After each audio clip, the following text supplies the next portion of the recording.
Hello and welcome back to the Couch Potato Podcast. This is part two of our special two-part episode, basically getting back into the podcasting game. On this episode, Lucas and I are joined by our good friend Jason as we discuss the happenings of the NFL draft that just happened and the crazy offseason of the NFL. We give our thoughts on who won the draft, the biggest losers, even give very, very early Super Bowl predictions. So this ought to be a good episode. So after the guitar riff, we give you part two of the Welcome Back episode. Hello, and welcome back to part two of the special, I don't know, Lucas, what do you want to call this? The We're Back extravaganza? Sure. I don't know. I don't have any good ideas about what to call it. You never have any good ideas. We're back. You're welcome. That's what we'll call it. Okay. We'll just call it that. Well, this is the second part of the episode. First part we released on Wednesday night. Hope you guys enjoy it. Lucas and I just kind of rambled on for a bit, but it was good to get back in the saddle. But tonight's episode, we're going to be on track here. We're going to talk a little NFL. We're going to do the NFL draft and the wild offseason. And we got a special guest with us. Lucas, you want to introduce tonight's special guest?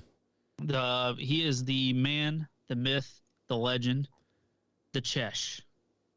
Ooh, Jason like Cheshire. that. Yeah, I was Yeah, I like that. gonna lead in with the incomparable. That works too. We could. I wish we had our old friend that used to watch football with us, Chesky or Chesser. Oh boy, Charles. Yeah. Yeah.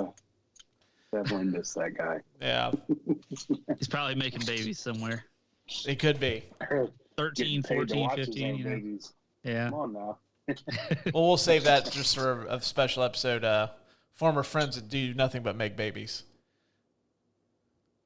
I'm current friend that does That's nothing but good. make babies. I was gonna say, yeah, you'd be the first, the first feature. That's on a job resume. That should be one of your skills: is hard worker, punctual, and I can make babies. Actually, 2 in a year. I think that is in under my hobbies. That actually, I would probably be your number one hobby. That'd be Sorry, Tina. We're talking about our sex life on here. that'd be potent sperm. I got some Michael Phelps in there. Real swimmers. Yeah. So, Mr. Siders, tell us about some of your hobbies. I make babies and I collect baseball cards. Yeah, I have 8 gold medals. Oh yeah, what's that? In semen swimming. Look, God, it just sounds gross. Oof. Yeah, my bad. All right, well, let's rein it in. Rein it in here, gang. We're going to talk about the NFL draft. Jason, I'll start with you. What was your thoughts on the draft? Been watching the draft for probably almost 30 years or somewhere around that point.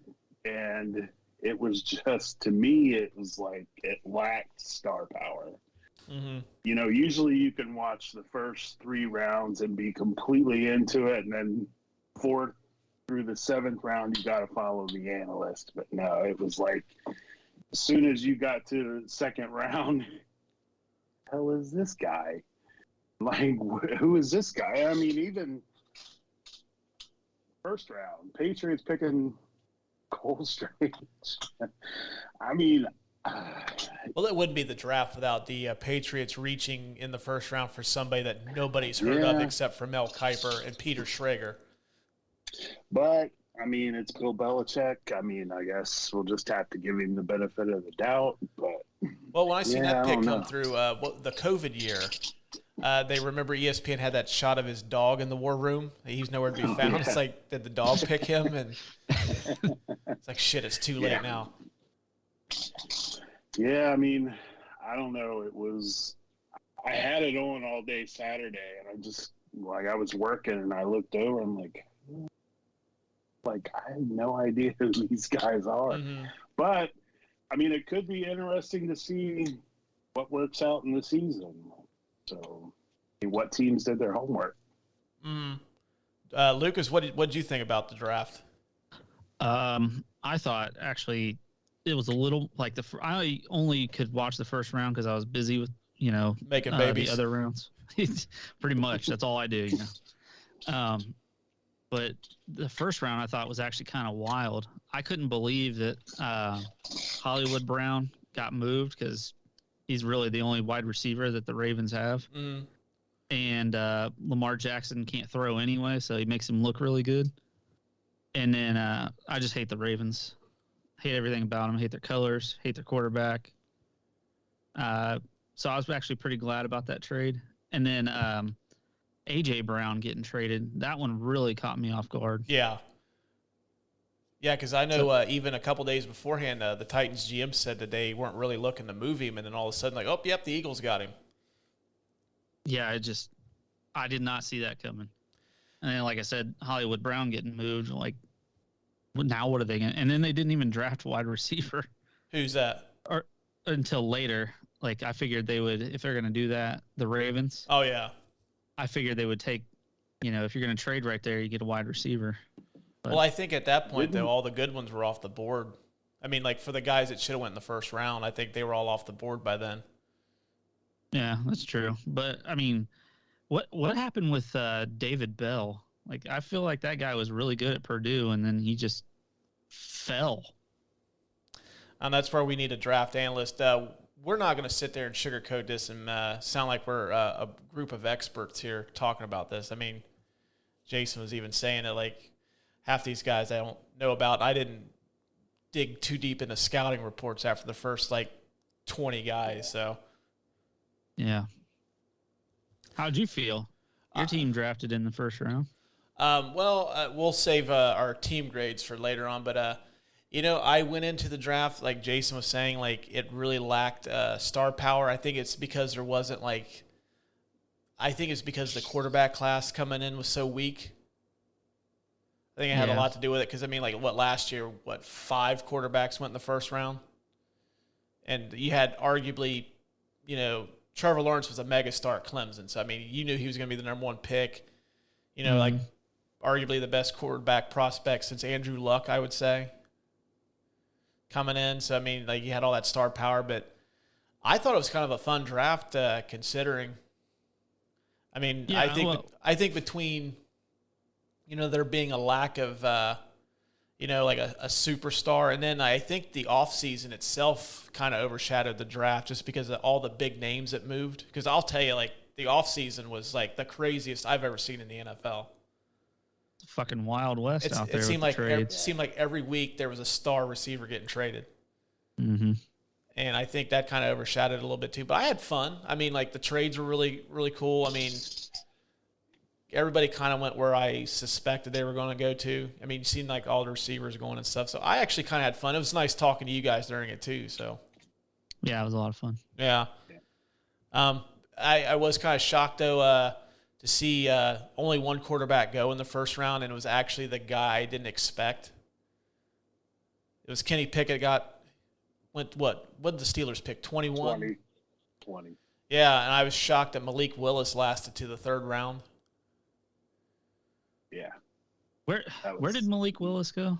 Carolina. Okay, yeah, I know. No, he went to the Titans. He Tennessee. Yeah, he went to the Titans. The Panthers drafted Matt Corral. No, what college did he go to? Do you remember? Liberty. Oh. I guess that could be why. Well, no, he really showed out the combine. I mean, his stock went up considerably, and I think most of the mock drafts I seen, they had him going, I think, as high as 6 to the Panthers. Well, it turns out his draft stock went from the 7th round to the 3rd round. Well, I guess you said the 7th round. I was just being an ass. Oh, well, I don't know. I don't know how good or bad the kid is, to be honest with you. I know, showed great arm strength, extremely mobile in the pocket. I mean, he wowed all the scouts at the combines. He was kind of the talk of that after they were over. And I think I even seen a couple of mocks late where he was teams were trading up to get him. I think I seen the Falcons would move up to get him, which I was actually surprised the Falcons didn't grab a quarterback early, although I think the Falcons got the best quarterback in the draft. I was really, really high on Desmond Ridder from Cincinnati. Yeah. I was actually I'll go ahead, Lucas. I was gonna say I seen him play in the playoff, and that, even though that Georgia defense was like one of those once in every 10-year type defenses, he's still playing like an NFL type defense, and he did not have a good game. Are you sure you watched the right game? Because they played Alabama in the playoffs. Hello, Lucas. Hello. Yeah, are you sure they played? You were watching the right game. They played Alabama in the playoffs. But still, I mean, mirror. I mean, Alabama, Georgia. Really, what's the difference? Right. I don't know though. I mean, he struck me as everything I read, like he seemed like he would probably be the best, the most well-rounded prospect in the draft. I mean, I think I read that Kenny Pickett was probably the most pro-ready, but he has those, as Dr. Evil says, those carny hands. Or when Dr. Evil was talking about that, we say about carnies, they had small hands or small feet. I haven't seen Austin Powers in forever. Yeah, it's been a while. I'm trying to think about that too. I don't know. I wasn't happy with the pick, so. Yeah, I know you were extremely upset when that pick came through. But, I mean, I did read afterwards that a lot of teams were concerned about Malik Willis's ability to make a quick decision. Mm. And pressure, like he's not a real quick thinker. But I think that's something that if he were to play, could, get the experience to do it. But I don't know. Tomlin said that Pickett was their guy. I have to go with what he says. I mean, he hasn't.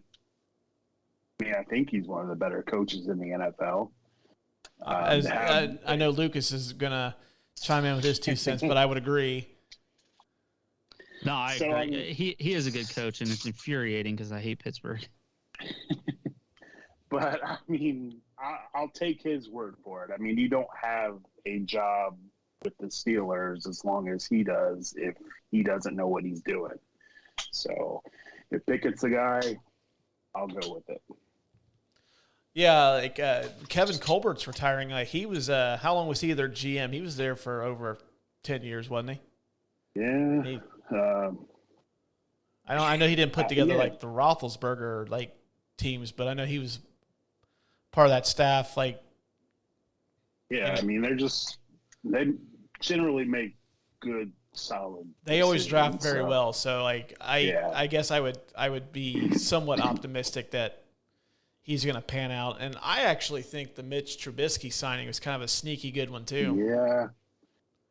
Yeah, I mean, if you look at his numbers playing for the Bears, and now he's going to, what do you want to call it, the big leagues? He got away from the Bears. I really think he could flourish with Tomlin. So, well, I mean, not only that too, he also he was the backup in Buffalo, and Brian Dable turned Josh Allen into one of the 2 or 3 best quarterbacks in the league too. So I mean, I think that was a sneaky good signing. Yeah, and then the sad part about it is I was really, really hoping that Dwayne Haskins would get a shot. And, I mean, it just stinks. Mm-hmm. But not trying to bring it down here, but I mean, you got Trubisky, and I really think he could have a really good, solid year. Mm-hmm. I mean, yeah, and then I actually like that pick that they had, the receiver out of Georgia. Oh, yeah. The second round. We've been missing a receiver with a mean streak. Mm-hmm. And if you watch some of Pickens' highlight, I mean, he flattened that cornerback from Michigan in the playoff. Then he got into that fight with the cornerback in Georgia Tech. I mean, we need someone like. I mean, we've been missing that since Hines Ward. Mm-hmm. So I miss I'm watching excited Heinz about Ward that. with his fat head shoved in that helmet. It always looked like he was really uncomfortable when he was playing. They're laying somebody out. When you were speaking of the Georgia Bulldogs, I was reading a stat. Actually, probably about an hour before we started recording. I didn't know they had 15 players taken in the draft. Unreal. That team this year. I think it was a record, if I'm not mistaken. Yeah. LSU had the record 2020. I think we're 14. Yeah. And then I don't know how long that record's going to last with the NIL and all that stuff that's coming into play, the transfer portal and college football. I don't think that record's going to last long. Oh, no, there's no way. Well, fuck the way USC's getting all these transfers now. Like, I would be the least bit shocked, like, the entire first round is USC players. Well, wait until Boss Hog opens the cash wad down there in Texas. Oh, yeah. Paying. Are you talking about some gigantic fat guy in a white suit and a Cadillac with horns on it? Yeah. Yep. Peel off 100, 200, 300. Yeah, I don't know. Like, it blew my mind. But yeah, I think you're right. I think just the way that college football is leaning, and I honestly, I think that's going to be. I think it's going to do the sport more harm than good because I really think that it's just going to be consolidated into like 20 teams are going to be battling it out in like one super conference, and then everybody else is like kind of left to fight for scraps. Yeah, you're over at Tulsa getting free number 3s from McDonald's. Yeah, like you're playing in the least famous recipe chicken bowl. You're up in Ohio State rolling around in big SUVs with huge wheels, and yeah, it's could be like that doucher that took $4 million in an NIL deal and then went home to Texas. Oh, Quinn Ewers. Yeah, his douchey fucking mullet. I hate mullets. Well, right now the kid from Pittsburgh, the receiver's looking to transfer out, and it's like basically looks like he's trying to go to the highest bidder. Was it Addison? Is his name? I know who you're talking about, but I don't remember his name. I'll look it up for you. Yeah, I read a story a couple days ago where the receiver out of Pitt is looking to transfer out of there, and it looks like essentially he's just going to go to the highest bidder wherever he can make the most money. Yeah, that's going to be the downfall of college football. Mm-hmm. Jordan Addison, yeah.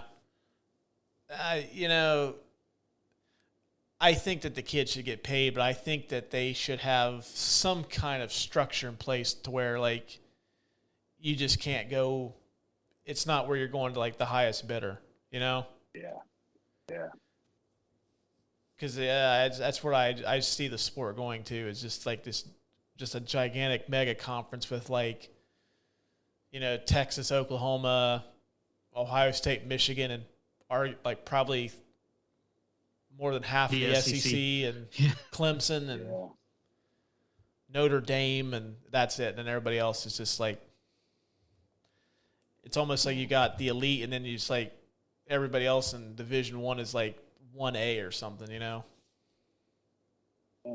think it's kind of happening in just about every sport. I mean, baseball. I mean, we've seen what happened there. Mm-hmm. Maybe not so much in basketball, but I mean, well, basketball has a salary cap. I mean, I think it's going to happen in college basketball too. Yeah, you're just going to get like 8 or 10 powerhouse schools, and everybody else is just like doesn't stand a chance. Yeah. I mean, it's going to end up ruining everything that's fun about sports. Mm-hmm. I'm actually surprised that the Addison kid didn't. Lucas? Is he a freshman or a sophomore? I'm actually surprised he wasn't in the. He didn't declare for the draft because I'd be curious to see where he would have went if he had come out. Because I know it's loading. Okay. Well, yeah. I mean, that was another crazy thing too. Is like 6 receivers went in the first round too. Yeah, and big shout out to, even though the kid went to Alabama, he was still at Ohio State for 2 years. I believe it was 2 years, wasn't it? Mm-hmm. Jamison Williams. Yeah, so, we'll claim Jamison Williams as a Buckeye. So that's Buckeye / elephant. Yeah, but did you see that picture of him with the jersey and Detroit? He did not look happy at all. Well, I mean, I wouldn't be happy either. It's like, hey, I got drafted to Detroit. Yeah. Yeah.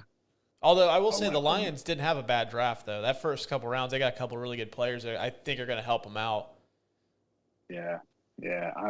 I really hope they're more competitive than what they've been. Well, you know what? I think for me, just the fact that I like their coach. Yeah, I'm a huge Dan Campbell guy. He's down there biting kneecaps off. Mm-hmm. I mean, he's not going Mike Vrabel where he'd cut his dick off to win a Super Bowl. At least he hasn't said that yet. But yeah, I'm a huge Dan Campbell fan, so I like to see them have some success. And actually, they're probably cashing at the right time, considering I don't think Green Bay is going to be as good as they are. The Bears are the Bears, and then who knows with Minnesota. So Jordan Addison is a sophomore. Okay, so yeah, he didn't come out, so he'll probably be first rounder next year, I'd imagine. Yeah, depends on where he goes, I guess.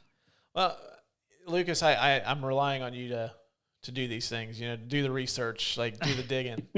Well, I read it as we were sitting here, and he did say that it's essentially to the highest bidder with the NIL. Mm-hmm. So obviously the big schools are in play: Alabama, Clemson, USC, Oklahoma. Oh, I'm sure he'll end up at USC. I think I seen something about him going there. At least I think I heard. No, I didn't see some. I heard like a podcast. They were talking about that. A podcast that's better than this one. No such thing. Oh yeah, there's plenty. Well, let me ask you, gentlemen. I got a couple questions to ask you guys here. If you were drafting number one, who would you have picked first? I was kind of curious to get your guys' input on this. Lucas, I'll start with you, since it looks like you're stoned out of your mind right now. That is a rumor. That's hearsay.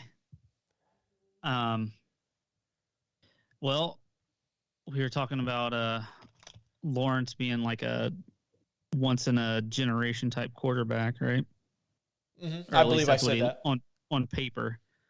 So he couldn't throw. He didn't have enough time to throw the fucking ball last year. They needed an offensive lineman, so they should have taken an offensive lineman. And from everything I saw, the guy that did take is a project. He's not even really he wasn't even the best player on that defense. Mm-hmm. So, yeah, Jacksonville is one of those mysteries where they just seem to want to hurt themselves every year. I mean, it's almost like they don't want to win.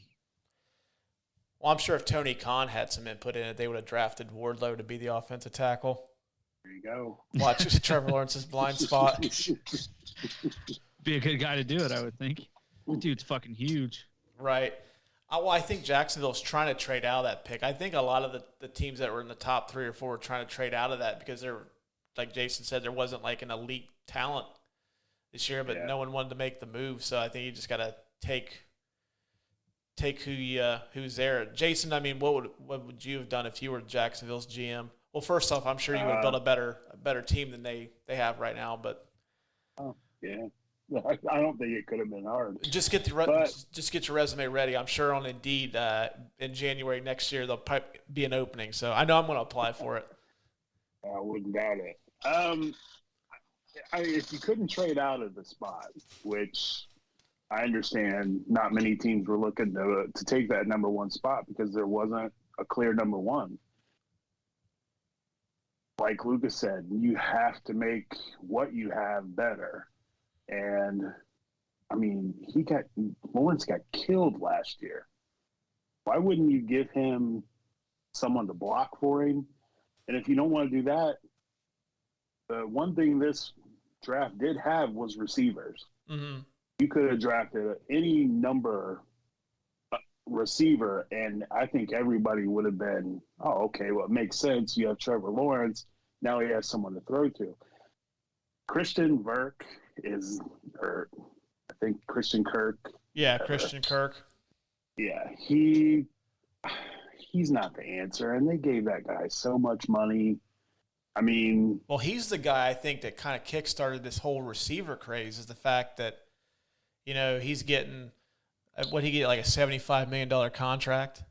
Yeah, something completely outrageous. And then you got like Tyreek Hill and Devontae Adams, who are no one's going to deny that those two guys are much better talents than Christian Kirk. Like, okay, well, he's getting 75. Where's my money at? Yeah, exactly. I mean, yeah, he's nice to have for him, but I don't look at him as anything more than a number two. Mm-hmm. You need someone. I mean, you had the two receivers from Ohio State. You had Jamison Williams, which he's going to miss some time with the injury. So he probably would have been out. But, I mean, there were so many options at wide receiver. I personally would have taken one of the linemen.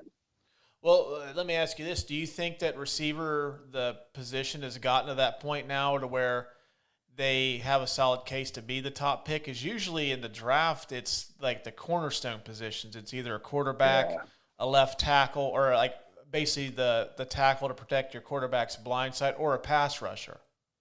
Yeah. I mean, do you think receiver has gotten to that point yet where they can make a strong case for number one? Well, I mean, if you've seen the numbers in the league, I mean, it's quarterback, and I mean, it's just become a pass league. Mm-hmm. There's not many, what do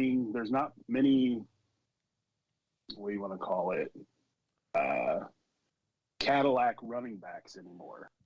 I mean, other than Derrick Henry, I mean, you could probably throw a Joe Mixon, and I'm sure I'm missing some names out there. Mm-hmm. But, I mean, most teams have 2 or 3 running backs. And they don't have a one running back system. It's because it's become a passing league. Mm-hmm.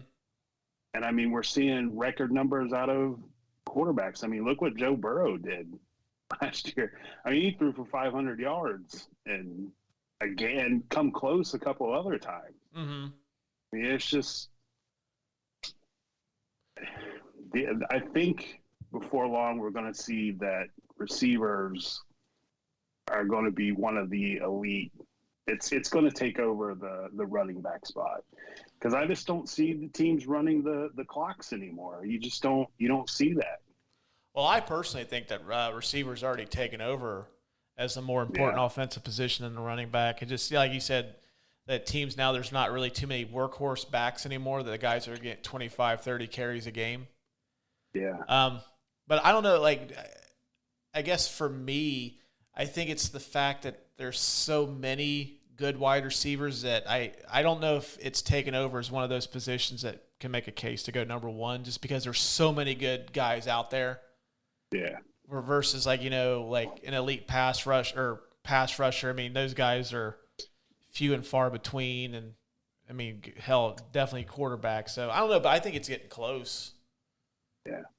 I mean, it's definitely become more of a just from the amount of draft capital that got moved for elite guys, and then the amount of receivers that got moved or got picked in the first round. Well, shit, even in the second round, there was a bunch of guys that went too. So, well, I think Cincinnati kind of laid out the blueprint this year for what you need.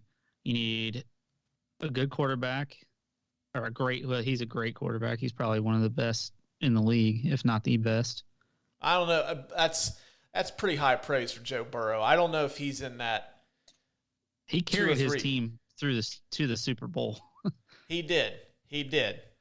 I would say he's a very, very good quarterback, but I don't know if I'd put him quite on the Aaron Rodgers, Josh Allen, Patrick Mahomes mountain just yet.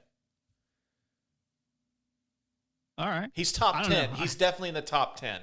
I was very impressed with what I seen out of Joe Burrow, but I don't think he's quite in the the top tier guys. But go ahead. So you need your quarterback. They really didn't have a good offensive line, but this offseason they went out and they greatly improved the offensive line. Yeah. A number one wide receiver and a serviceable defense, just enough to, give your quarterback more time on the field to throw 8 million yards a game. Well, even piggybacking on that, the Bengals actually have 3 really good wide receivers that Burrow can throw to. I mean, T. Higgins is coming on as a very nice number 2. This was his second year. Then Tyler Boyd's always been pretty reliable as like kind of that underneath guy. Yeah. And then Jamar Chase was like, he blew away my expectations on rookie wide receivers. Like those guys usually take a couple of years to develop, but he just come fucking right out of the gate and just took games over. He went to LSU with Burrow, right? Mm-hmm. Yeah, I think that probably helped a little bit. Yeah, he didn't play his last year. He sat out because of COVID, I think, so he didn't play. Okay. But yeah, I mean, it's definitely become more of a pass-happy league for sure, and I think wide receiver is kind of close. But it seems like there's always like those certain positions that kind of like everybody tries to go out and get like an elite guy, and then it just kind of fades out. You don't see it, the trend declines. Because I personally think now that like all these this money's getting thrown around at receivers, I think cornerback's going to be the next one that could be a cornerstone position. That all these guys are, we got all these receivers, we got to get shut down guys now. Well, they are starting to pay him. I mean, yeah, Denzel Ward made a shit ton of money. 105, I think. Yeah, J.C. Jackson signed with the Chargers. He got a nice little pay bump. I don't know why Belichick let him go, but I'm sure that was probably the dog's decision. Hit the wrong button while sitting in the recliner. Yeah. Well, before we wrap things up, the last few questions I got for you guys is who was your big winners for the draft? And you could even like into the off season in the NFL. Who was your big winners? Lucas, I'll let you lead this one off. So for me, there was 2 teams that did really well in the draft, and that was the New York Jets, and even with like their later picks, the Baltimore Ravens. Yeah, the Ravens were really good too. Gosh, the offseason. Well, I mean, I'm just saying, like, if the draft, the offseason, you don't have to. Just if you think the Ravens and the Jets were the big winners of the weekend, we can go with that. Yeah, definitely of the draft. Of the offseason, gosh, there's so many. Like, my Browns, even though he may be a horrible human being and may not even get to play, if he does get to play, Deshaun Watson coming in is a big deal. Amari Cooper coming in. So I think the Browns really improved themselves. Cincinnati, like we talked about with their offensive line. Arizona, surprisingly, had a really good offseason, starting, with the draft.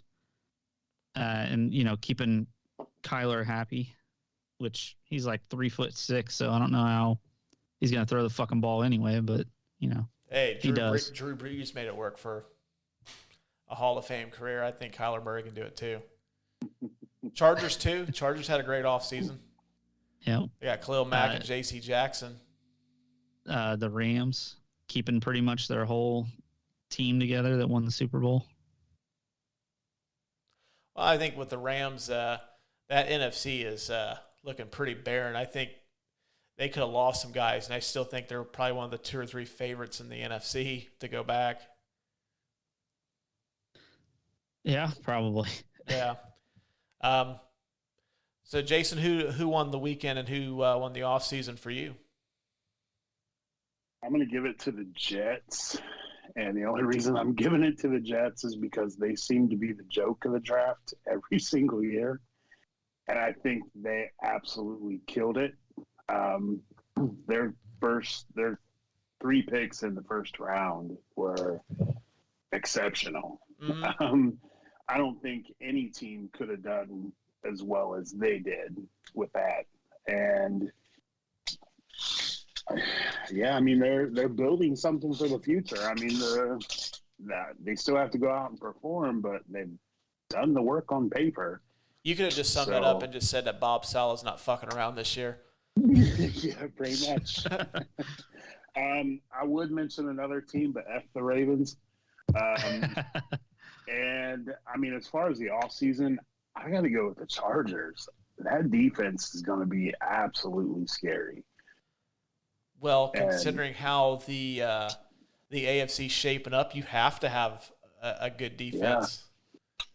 Yeah, I mean, that would not be a team that I want to see in the playoffs or late in the season, and you need a win. I mean, that defense is going to be scary. Well, the Chargers need it. I mean, considering that 2 years in a row they've barely made the playoffs, and they've lost. I forget how many games they've lost by 7 points or fewer. Yeah. But yeah, something needs to be done on the other side of the ball to prevent teams from scoring on them so much.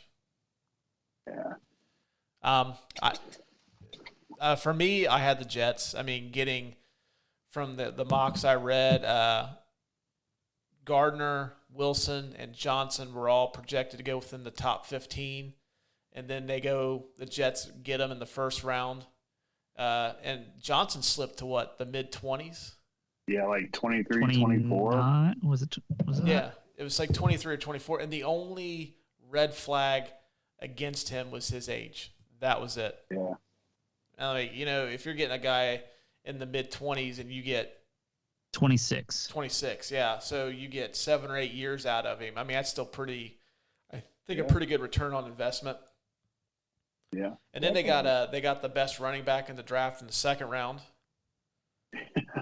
which created one of my favorite draft moments of the season when he was hanging out with his family in Vegas. Wasn't even invited to the draft, and then he comes back just so he could go out on the stage and wave to the crowd, and a T-shirt and a hat. I thought that was so cool. That is cool. I did have the Ravens winning too, just because it seems like year in and year out, the Ravens just know how to draft. They always get pieces that they need, and they fit. And I know for my winner of the offseason, I would say the position of wide receiver. Good call. You had 6 guys go in the first round. Tyreek Hill got paid. Devontae Adams got paid. It seems to be a premium position. It seems like all the good guys are cashing in finally. So, yeah, I'm going to say the wide receiver position won too. That's a good call. And then my second winner of the offseason would be the Buccaneers, just simply the fact that I still think they would have won the South, but they could have been one of those division winners that went like 7-10. But then Tom Brady comes back, and now I think they've got to be the favorite in the NFC. Yeah, Lucas, you look stunned. Tom Brady, the quarterback, the GOAT. Yes. That guy? Yeah. Him? Married to Giselle. I don't know. I just think the Rams are probably still going to be the best team in the NFC. I don't know. Tampa Bay pretty much has everybody coming back, too. Fournette's coming back. Godwin's coming back. They got Mike Evans. I don't know if Gronk's coming back, but I'm sure if he does, it's only going to be the Tampa Bay. Well, I mean, I would say that it's between the Rams and the Buccaneers are the favorites in the NFC. Yeah. I'm not. And it's just because Tom Brady's back, so. Isn't it ridiculous how one guy, unretires and then the team goes from, to Super Bowl contender? Mm-hmm. Yeah, I don't know if that's more a reflection of how weak the NFC is or a combination of that and how great Tom Brady is. I mean, I'm not a Tom Brady fan. I never will be, but, I mean, I can't argue. The dude's the best, so. Yeah, no, he is. So. He went to a college that we all dislike.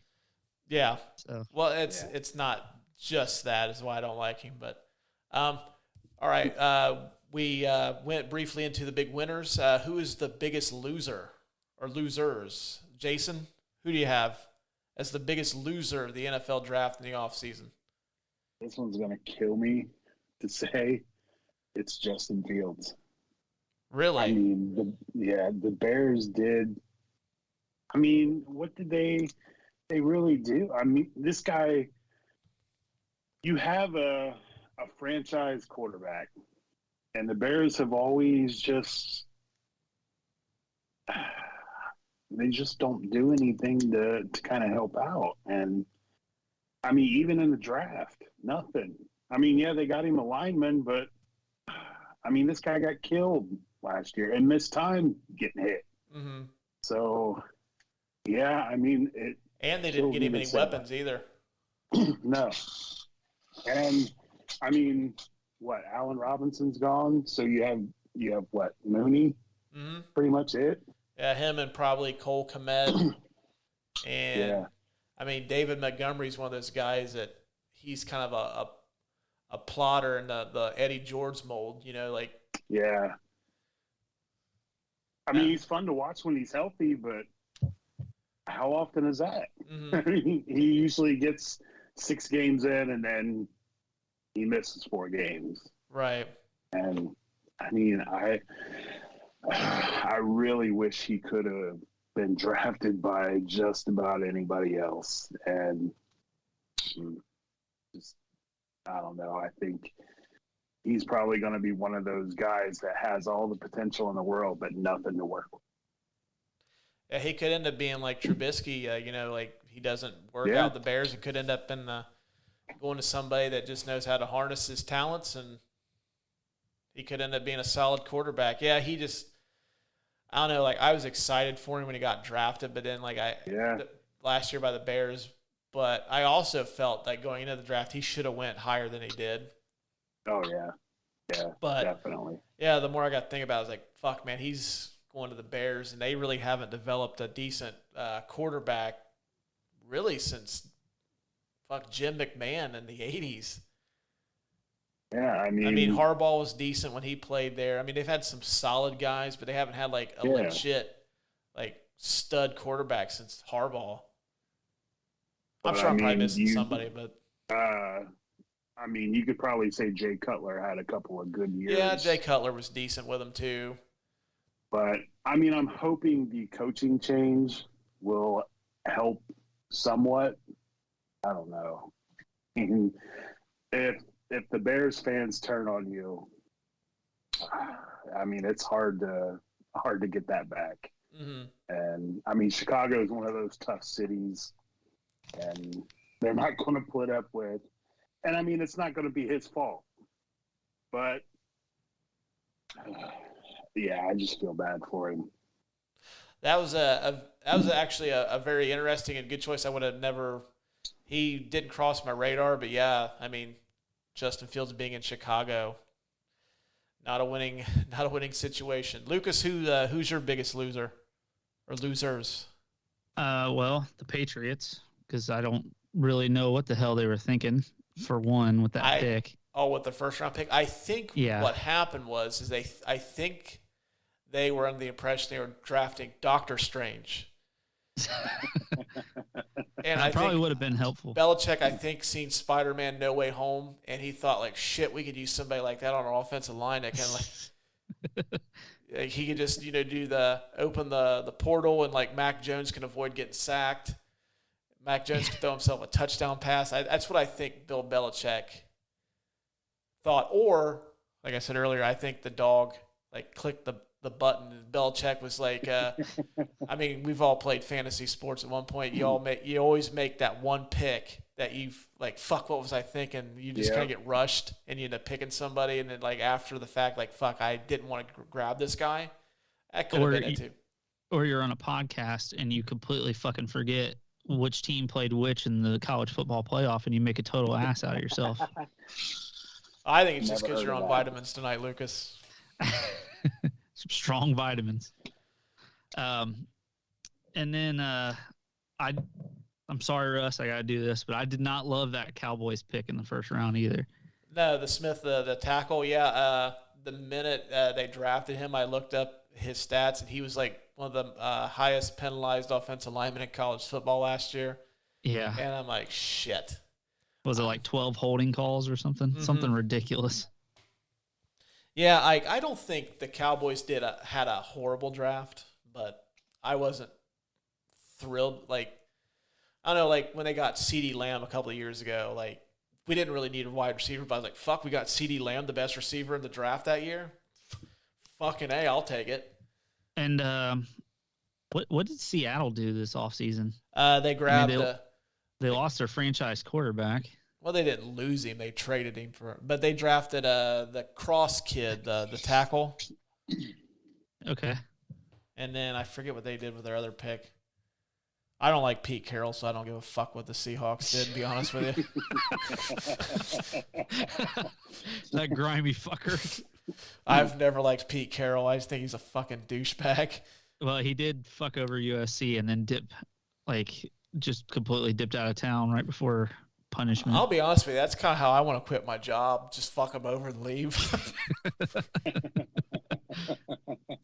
But yeah, I mean, I don't know. I just don't feel like the Seahawks really did much besides look like they're going to be tanking this year for a quarterback next year. Yeah. Next year's quarterback class should be pretty good. Yeah. Any argument that C.J. Stroud is probably going to be the number one quarterback? I think it'd be him or Bryce Young, I think. Yeah.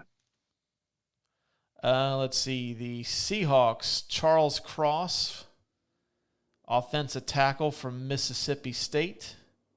He was really highly rated. Yeah. And I mean, they did get some name talent. Kenny Walker from Michigan State, I think, could be a solid pick. And then they did get Kobe Bryant from Cincinnati. Oh, I didn't know where you were digging that one up from. Yeah, I've got it. Terrible joke, sorry. Ooh, hiss. But yeah, we were talking about it earlier, and it was my point. So I guess I'll go back to my point. Like, you have to have quarterback. Yeah. If you don't, I mean, honestly, Chesh, you know this. Your team should have been better. They had no quarterback. No. So without a quarterback, it's hard to win. My team had no quarterback. Should have been, they were picked to be in the Super Bowl before the season started. No fucking quarterback, can't go there, So yeah, a lot of talent on that team too, and man, I mean, it used to kill me last year. Like Roethlisberger had no sense being on the field. I'm looking at Russ over here. He's getting ready to throw his team in there.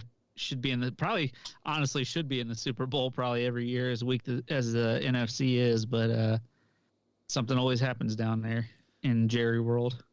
Yeah, I don't know. Like that old bastard pissed me off when he traded Amari Cooper for a 5th round pick. Thanks for that, by the way. I don't know. See if Jimmy Haslam will put a Pizza Hut inside of the AT&T Stadium, and we'll throw in Amari Cooper in the trade. I don't know, that Jerry Jones impression's really bad, but. But I think anybody that listens to it and has heard Jerry Jones talk is going to know exactly who that is. I don't know. Just get him off my fucking team. We'll find somebody. I know that Lucas Cydrus, he's got a horrible 40 time, but I bet he's got hands like crazy glue, and he can run the button hook. Dude, I actually can catch really well. Oh, yeah? I really can. I think I probably would have been a pretty good athlete if I didn't eat the shit out of Taco Bell my whole teenage years. Got really fat. Well, I mean, you're still young. You could be that Vince Papale from Invincible. Yeah, except for if I'm running down on kickoffs. And this isn't 1970. These guys are a lot faster and bigger. I'm going to die. I'm going to look like Johnny Knoxville fucking out there getting hit by linebackers. Yeah, you just pull off the helmet like, this is Lucas Cydrus, and this is Jackass. And then like that, near. Exactly. I know for me, the biggest loser, I think, is Baker Mayfield. Oh, yeah. Good call. I would say he's the biggest loser of the offseason. I think he got a bad rap. I don't think he's as bad as he was last year, but he played hurt. I think he did himself no favors by doing so. I think he's horrible. But, well, I wouldn't say he's horrible. I mean, the year before he took you guys almost beat the Chiefs. You won your first NFL playoff game, and I think before I was born. Back when they used to just run the power eye the whole time. It's not entirely true. Well, that's all they did that year, too. But Mayfield just had to not throw the ball to the other team, which he did a lot last year. But, I mean, just playing hurt, not having outside of Chubb and Hunt, not having a ton of, like, offensive weapons. I don't think he's as bad as he was, but the fact that the Browns couldn't trade him to nobody, now he's pretty much stuck until somebody, like, somebody's, starter gets hurt and they have to make a trade for him. Yeah. I mean, I thought. Go ahead. I was just saying, I don't think he did himself any favors by going on social media and whining and complaining. It's just like, keep your mouth shut and say, if some team gives me a chance, I'll go and prove that I'm not as bad as I was, I played last year. But the whining and crying shit is going to turn a lot of teams off. Well, I know he probably won some points with dog lovers because I think on that podcast he was on, he was petting a giant white dog. He was. That dog was chilling. Yeah. But no, I mean, I thought for sure that the Seahawks or the Panthers were going to trade for him, and then when they got their guys, like, okay, like, he's stuck now. Yeah, and being a Cleveland fan, I have all the Cleveland reporters on Twitter, and the Browns are prepared to let him just sit through the year. Oh, really? They're going to pay him and he's going to sit him? Yeah. I was going to say, after what's happened, there's no way he can go to camp. No. Well, see, that's the thing. Like, another thing, I follow all the Steelers, and the rumor is if the Browns were to let him go, Steelers would be first in line deciding. Yeah, I saw that too. I mean, we've all seen what he's capable of. I mean, I wouldn't mind having him on the team, but I also wouldn't want him to go out there and, like last year, he played with that messed up shoulder that he had no business playing. No, right. He had no business playing, and I blame that on as much on the coaches as I do him too. I mean, they shouldn't have put him out there. Yeah. Well, you also have to factor in another reason that teams didn't necessarily go after him. I saw the reports from like the Panthers that people don't want him because of what happened with the OBJ situation. He's, he wasn't really favored by the locker room after that. Mm-hmm. So he's also not necessarily a good locker room guy either. I think what'll happen is eventually he'll get traded sometime in camp. I was telling a friend of mine that I think actually the perfect situation for him would be Tampa Bay. He would sit behind Brady and then kind of learn from Brady. And then, well, I guess I'm going theoretically under the impression that this will be Brady's last season. I mean, I thought last year was his last season, and he decides, you know what?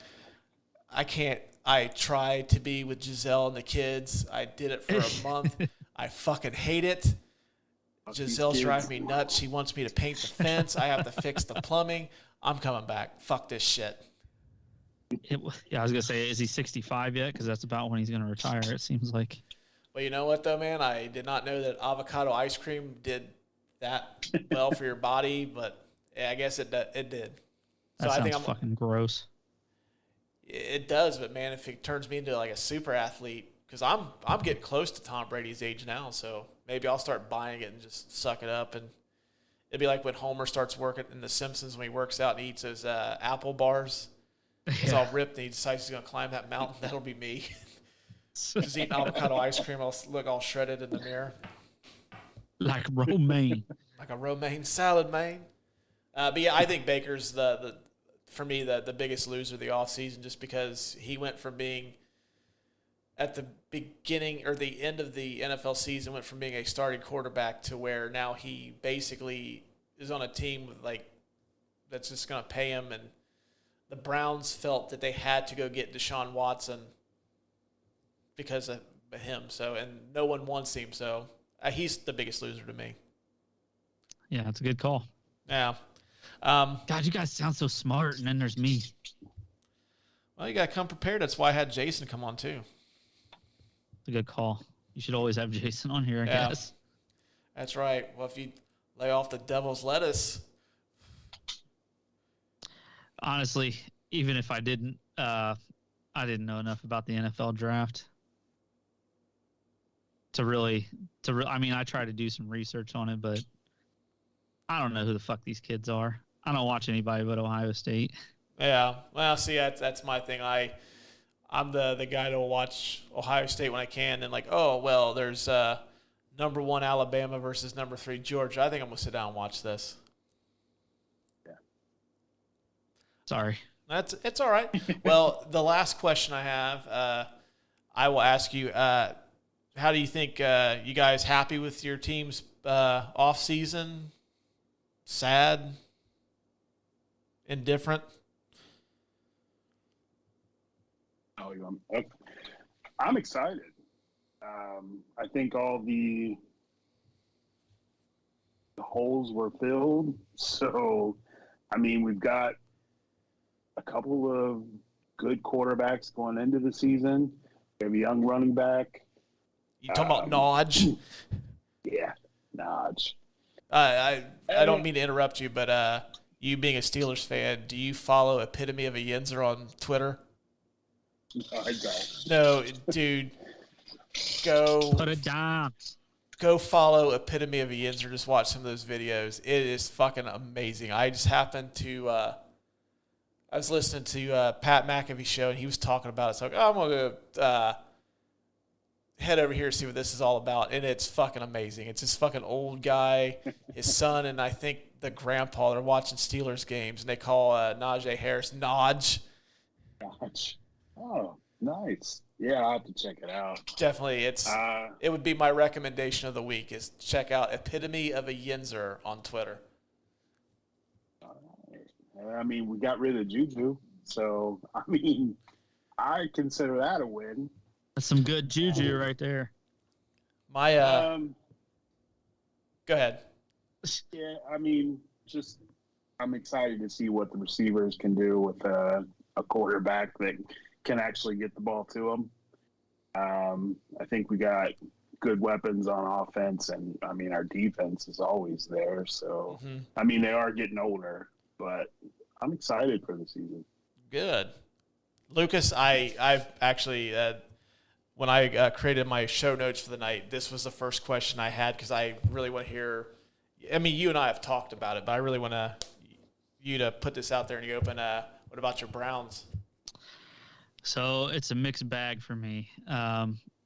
Yes, I'm excited because we actually have a quarterback now, but I'm also not excited because he's a shitbag human being, it seems, who comes whenever a girl touches his thigh, apparently. So that's a little weird for a guy that has all that much money. He has to sexually harass masseuses. That's just weird and gross. And, you know, Russ, you and I have daughters. Like, I can't even imagine that, you know, having to explain that sort of thing to my daughter. But I'm kind of sad that we lost Jarvis Landry, although we may still get him back. There's still a rumor he may come back. That guy was like the heartbeat of the Browns for so many years after we got him from Miami. I like having Amari Cooper on our team if he can stay healthy. This is one thing. Oh, yeah, you're talking about Amari Cooper, the wide receiver that the Cowboys treated like he was the fucking toy in a Happy Meal. Yes, the fifth-round pick, Amari Cooper. God, still fucking pisses me off. It's like Jerry Jones did that deliberately. Like, I'm fuck that guy that roots for us in Ohio. He needs to move down here to Texas. Maybe we'd have kept him, but I don't give a fuck. I need my fifth-round picks. I need to get a punter out of Wichita State. The defense hasn't necessarily gotten better, but hasn't gotten any worse. Did they re-sign Clowney yet? No, not yet. They're still working on that. But they did lock down Denzel Ward as the highest paid corner in the league, I believe, is what it was. Yeah, I think he is the highest paid corner in the league. I don't know. It's just wild. The Browns are just throwing money out there. $235 million guaranteed to their quarterback, and I think that the Ward contract might be almost fully guaranteed too. So it's just, and we kept the tight end Njoku, which is really good. We got rid of Hooper, who couldn't fucking catch a cold. So, yeah, I'm fairly happy.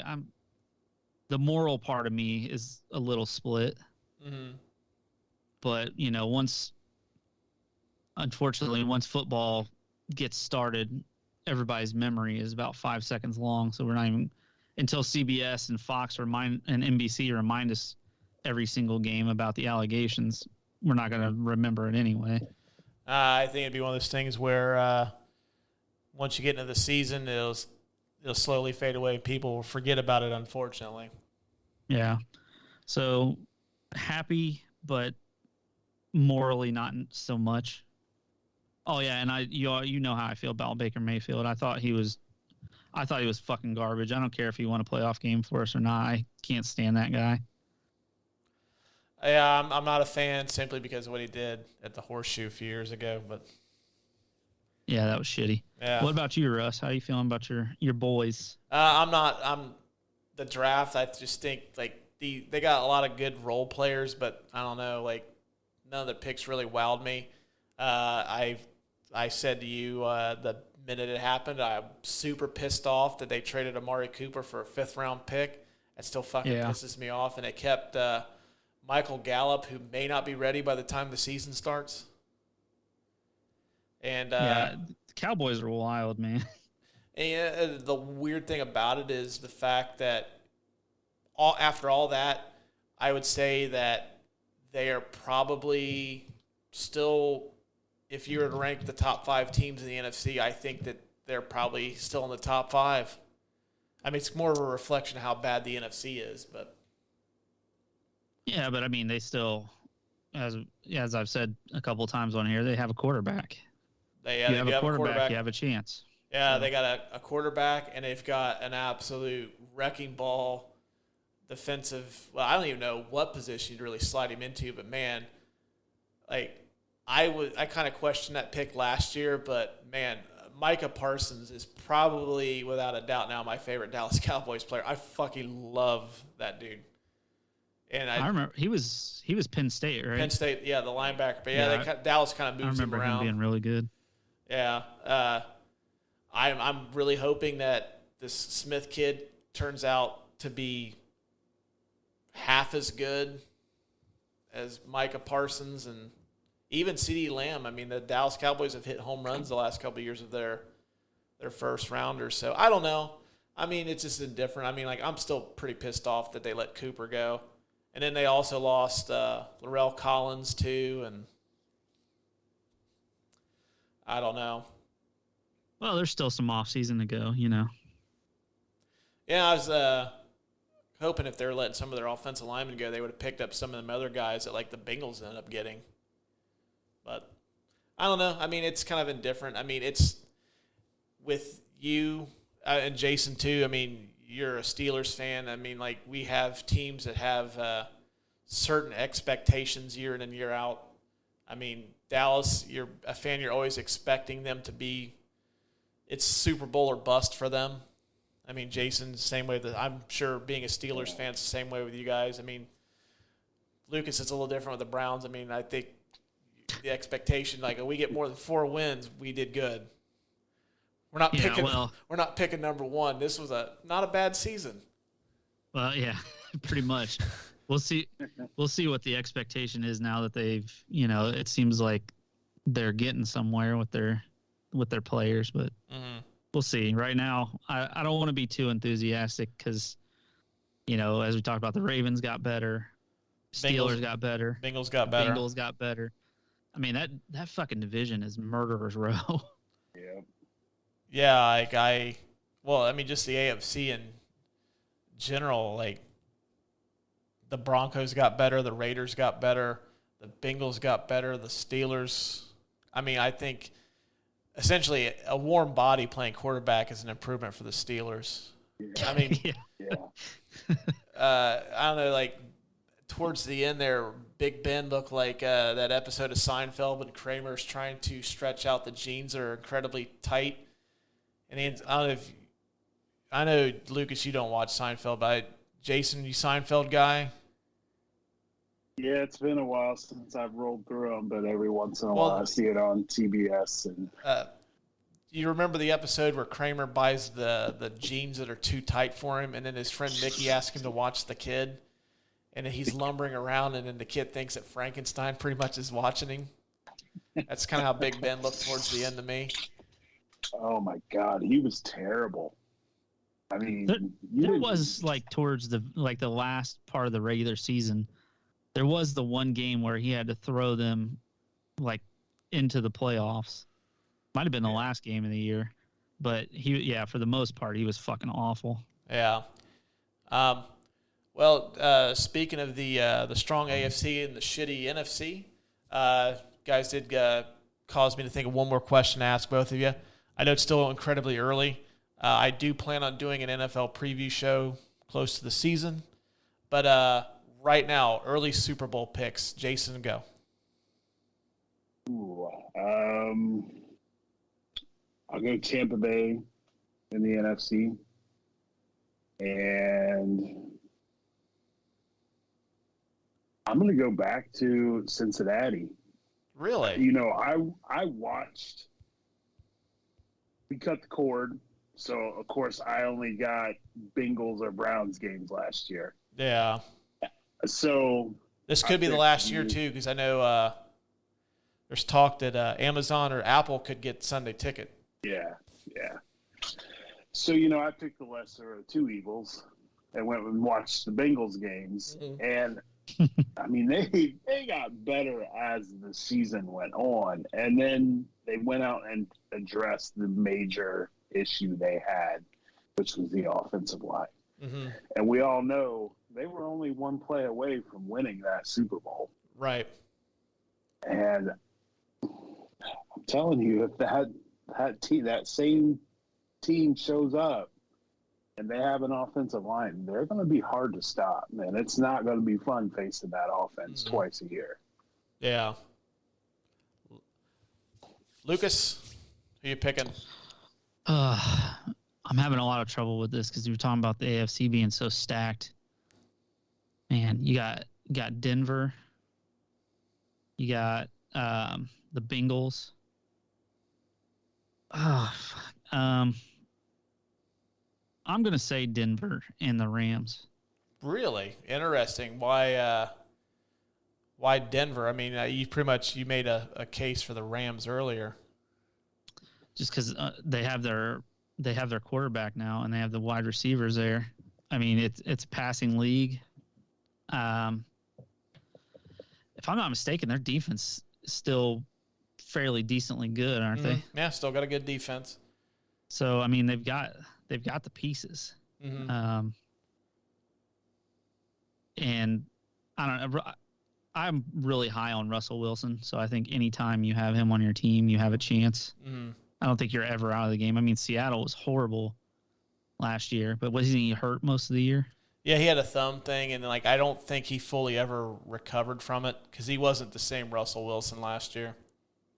I still think, though, at times when he was in there, he was still – you could see it's still Russell Wilson in there, Yeah, I think part of the problem with Russell Wilson, he didn't do enough like pre-snap huddles by himself on the sidelines when he was hurt.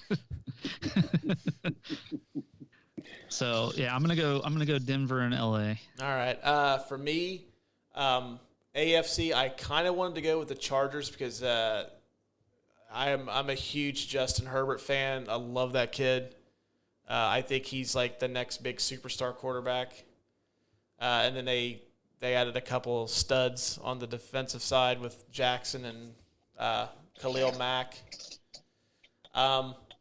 But I think for my AFC pick, I'm going to pick the team that if I wasn't a Cowboys fan, this would probably be my favorite football team. I'm going to go with the Buffalo Bills. I was thinking when you were talking, like, why didn't the Bills cross my mind? Because they're going to win that division that they're in. I'm going to go the Bills and the Buccaneers. I think Buffalo, I truly think that if things would have worked out a little differently in that Kansas City game, I think they would have went to the Super Bowl in the AFC. They got Von Miller on the defensive side now. I think McDermott's a hell of a good coach. They've just got a really strong team. And then at Tampa Bay, I'm never counting out Tom Brady. They almost beat the Super Bowl champion last year. Yeah. In the playoffs. I mean, they basically had one drive where the defense shit the bed. And if that hadn't happened, they could have gone back to the Super Bowl again. So let me ask you guys, who is your pick to win out of those two then? And are way too early. The Bills. God. Give me Cincinnati. Taking the Bengals. It kills me to say that. But I still think they had that offensive line. They win that game last year. Yeah. Yeah, absolutely. Plus, Joe Burrow has what Brent Musburger always says. He's got moxie. Moxie. Lots and lots of moxie. What about you? I'm going to go with Denver because I feel like Denver never loses when they're there. Yeah. Well, I guess it depends. Current Denver, back in the Elway days, there for a while, the Broncos always got dog walked by whoever they were playing. Washington beat the piss out of them. The 49ers look like they were in a completely different league. Didn't the Seahawks get them a few years ago? Yeah, Seahawks beat them too. Well, then my I think sucks, in the Super Bowl they're 3-4 in the Super Bowl because I know Elway's got 2, Manning won, and then the Broncos got beat by Washington. Yeah. Then the Giants beat them too. I think the Giants. Where's Chad at when you need him? I know. I was like, but then I started asking. It's like my brother is like a walking Super Bowl encyclopedia. I'm going to have him on this show around the Super Bowl. Just have him dish out like Super Bowl facts. Random facts. Yeah. Did you know that the fastest 40 time was Ricky Smith in Super Bowl 21? I could be completely wrong on that, but what if you're right though? Yeah. He's gonna listen to this if he listens to it. He's gonna text me like, Russ, it's not Ricky Smith, really. Super Bowl 21, it's 22. All right. Well, before we wrap this up, we ran a little long, but hey, when we're having a good conversation, that never hurts. You guys got anything you want to add? No, I'm excited about this NFL season coming up. Yeah, looking forward to it. And baseball team shit the bed, so I'm ready for football season. Yeah, well, hey, you know what? In a couple weeks, I'm going to do an episode football, baseball, or not football, but like baseball, kind of dive into that a little bit. Okay. So yeah, I'll have you back on. You and I could maybe. I know they do those liquor delivery services now. Maybe I'll buy you and I a bottle of Yeah, yo, bourbon guy. Sure. All right, well, maybe I'll send you and I, or I'll buy a bottle of bourbon for myself, send you one over, and we'll sit here and just get shit-faced and bitch about our respective baseball teams. Yeah, I might need a few episodes for that one. I'll send you two. Deal. All right. Well, it was fun, guys, and tune in. We'll be back on our regular schedule next Tuesday. So until then, we will talk at you guys later. And that's going to wrap up part 2 of our special 2-part episode. Thank you all for listening. Tune in next Tuesday as me and Lucas decide to dive into the multiverse of madness. Lucas and I will be joined by a friend or two to discuss, and it's going to be a very spoiler-heavy episode, so if you haven't seen Doctor Strange, The Multiverse of Madness, please hold off listening until you see the movie, but that's what we're doing next Tuesday. We're going to give our thoughts on it, so be sure to tune in and subscribe on Apple, Spotify, or wherever you get podcasts so you don't miss episodes every Tuesday. So until next week, we will talk at you guys later.